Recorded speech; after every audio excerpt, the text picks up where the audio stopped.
नमस्कार मित्रांनो, कसे आहात सगळे? बरे आहात ना? आज आपण बघणार आहोत ठरलं तर मग या मालिकेचा आजचा म्हणजेच 23 ऑगस्टचा एपिसोड. मित्रांनो, मागच्या एपिसोडमध्ये आपण बघितलं की अर्जुन, अस्मिता आणि प्रतापराव यांचा प्लॅन सुरू झालेला असतो. सायलीला टॉर्चर करत असतात. आता आपण बघतो की सायली किचनमध्ये असताना हा विचार करत असते की सगळे कसे बोललेले असतात तिला. आता प्रतापराव तातडीने अर्जुनच्या खोलीत जातात आणि म्हणतात की हा सगळा ड्रामा काय आहे? मला नाही जमणार हो बाबा. अर्जुन म्हणतो, "पण का?" प्रतापराव म्हणतात, की "माझ्यामुळे माझ्या सुनेच्या डोळ्यात पाणी आलेलं मला अजिबात चालणार नाही आणि आवडणारही नाही." इथे किचनमध्ये प्रतिमा सायलीला म्हणते, की "मला कळतंय तुला किती त्रास होतोय." इकडे प्रतापराव म्हणतात, की "सायली आत्ताशी एका दुःखातून बाहेर आली आहे आणि आता परत मी दुसरं दुःख द्यायचं?" वडीलधारी व्यक्ती होण्याच्या नात्याने मी उलट तिला दिलासा दिला पाहिजे. इथे प्रतिमा म्हणते, की अस्मिता जर खुश राहिली, तर बाळ पण निरोगी आणि सुदृढ येईल आणि शेवट नेहमी चांगला होईल. आणि मी काही दिवस ना इथेच राहायचं म्हणते. म्हणजे तुझ्या जवळ कायम राहीन आणि कधी पण मन मोकळं करू शकशील माझ्याकडे. सायली हे ऐकून फार खुश होते. कारण प्रतिमा आता इथेच राहणार असते. इकडे हॉस्पिटलमध्ये अश्विन तन्वीला जेवण भरवत असतो. मित्रांनो, तन्वीला चक्कर आल्यामुळे हॉस्पिटलमध्ये आणलेले असते. तन्वी म्हणते, "आता हे जेवण मिळून काय फायदा?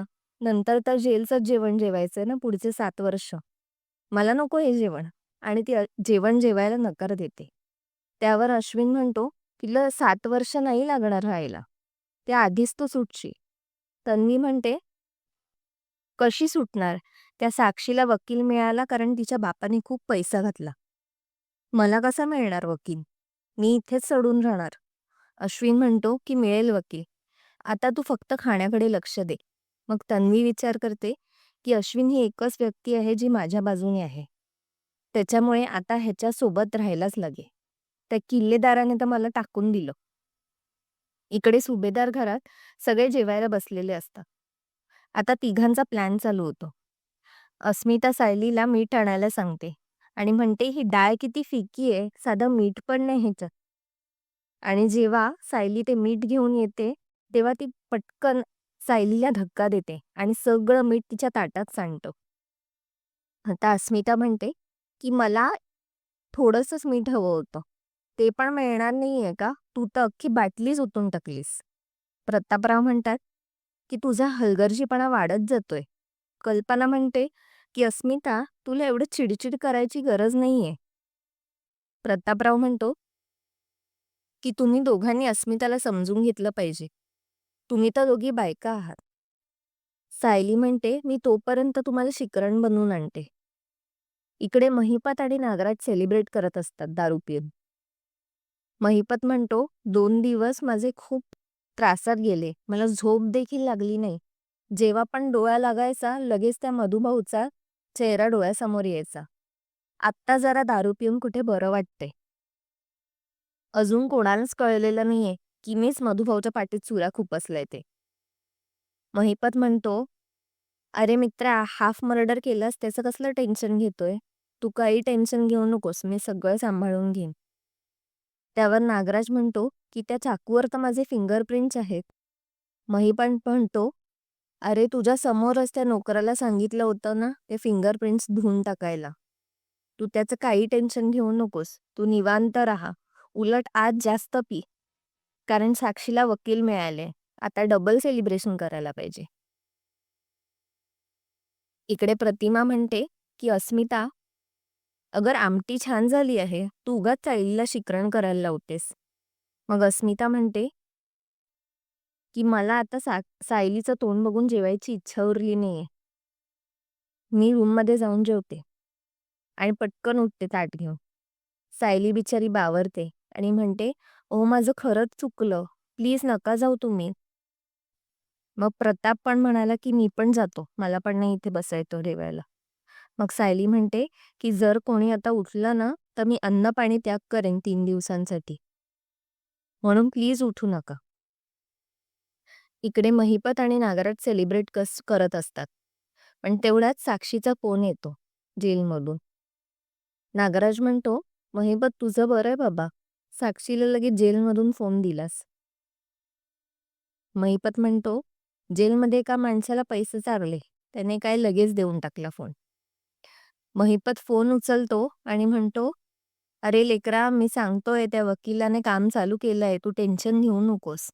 पण साक्षी म्हणते, "ते काही असू दे. तो तुमचा वकील काम करेल तेव्हा करेल. पण एक इथे लोचा झालाय.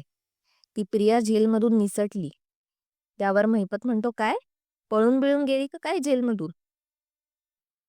तर साक्षी म्हणते, "नाही. तिच्या नवऱ्याने आणि डॉक्टरने तिला हॉस्पिटलमध्ये नेलं. ती खूपच हुशार निघाली आहे. इथून बाहेर पडली ती."